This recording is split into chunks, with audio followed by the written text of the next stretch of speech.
Hi everyone. For doing ANOVA or analysis of variance, normality assumption is very important.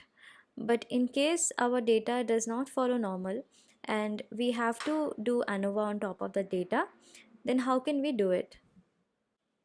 When dealing with non-normal data in ANOVA, there are few approaches that we can consider. We'll talk about those one by one. First thing we can try is transforming the data.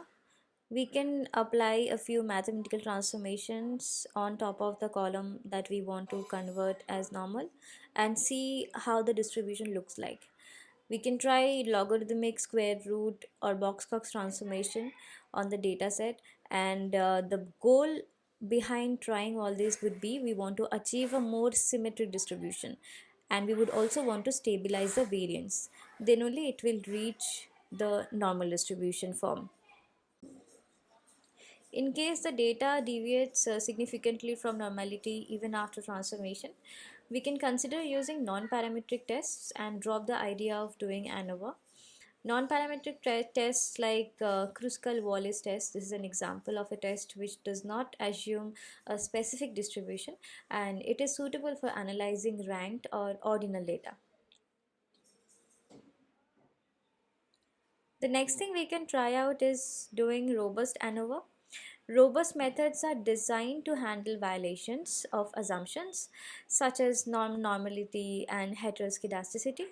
Robust ANOVA techniques like Wells ANOVA, these ones use robust estimators of variance, and it can provide valid results even if the data is not normal.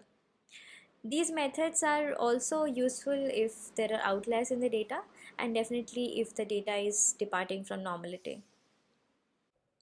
Another technique that can be used is bootstrapping. Bootstrapping is a resampling technique. This can be used to estimate the sampling distribution of a statistic without assuming specific distributional assumptions. Now, in this case, we are assuming that the distribution is normal, but we are getting a violation of that assumption, so we can do bootstrapping. Now, by resampling the data, we can actually generate a multiple bootstrap samples, and we can perform ANOVA on each sample to obtain a robust estimate of the statistical significance. That's all about what all techniques we can use in case we have a data which is not normal and we have to do ANOVA on top of it.